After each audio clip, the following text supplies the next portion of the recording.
Tom Brady haters gotta let the Tug rule go and get on the bandwagon. Making him minority owner of the Las Vegas Raiders is probably the best decision majority owner Mark Davis has made since he took over the team.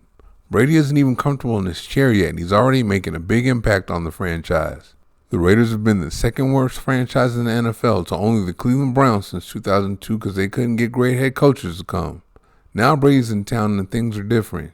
He made the Raiders an attractive job for top head coach candidates. The NFL knows he's about winning, so the Raiders are now able to get interviews with guys who wouldn't have taken the call before Brady got there.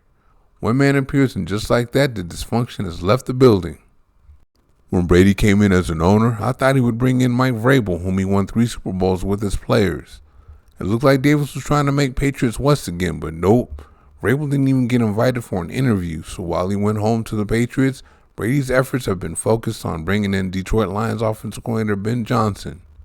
Johnson is the hottest head coach candidate in this hiring cycle, and it's reportedly likely that he chooses the Raiders.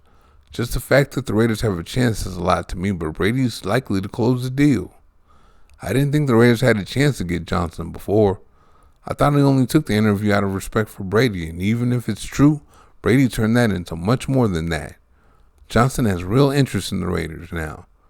Johnson only did interviews with the Raiders, Patriots, Chicago Bears, and Jacksonville Jaguars, so that's the competition as of now.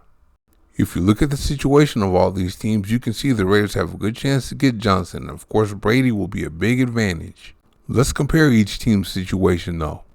The Jaguars have Trevor Lawrence at quarterback, the 5th pick in the draft, and $43.5 million in salary cap space. Another good thing is Johnson would be in the AFC South, the worst division in the NFL. Shad Khan's the Jaguars owner though, so he'd be in a place of dysfunction. Khan isn't a football guy, so he's had his struggles trying to find the right guy to come in and turn things around for any length of time.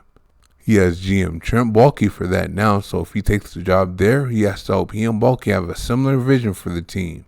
You can't have a mismatched GM and head coach, because it likely won't work out.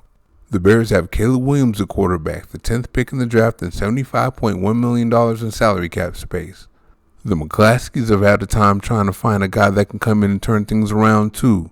Ryan Poles has been the GM there since 2022, and he hasn't had much luck with his coaches so far himself. One thing about the Bears is they don't feel like they have to have Johnson as their head coach so much. I heard they like Cliff Kingsbury, but we'll see. The Raiders need a quarterback, have the 4th pick in the draft, and $112.5 million in cap space. I can't say Aiden O'Connell can get the Raiders past quarterbacks like Bo Nix, Patrick Mahomes, and Justin Herbert, but they do have a defense led by Max Crosby that can be elite if they can stay healthy. The hiring of Brady means the dysfunction of Davis and the guys he's been hiring is gone now too.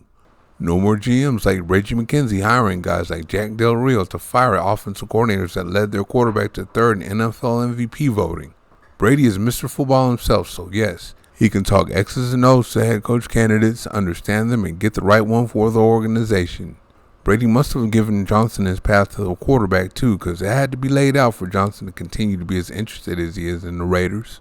Brady appears to have the perfect GM picked out for him too.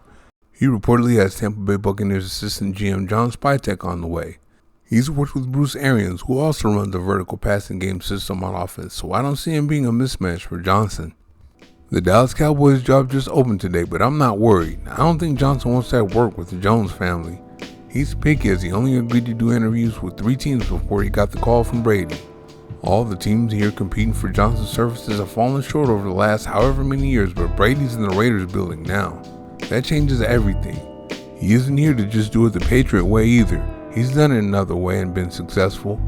He's done it in a system similar to the one that Johnson's bringing in, so he can speak Johnson's language. He's bringing in the perfect GM for him too, so how can he not come to Vegas? Having Brady's going to lead to a lot of things. Thank you for watching. See you next time.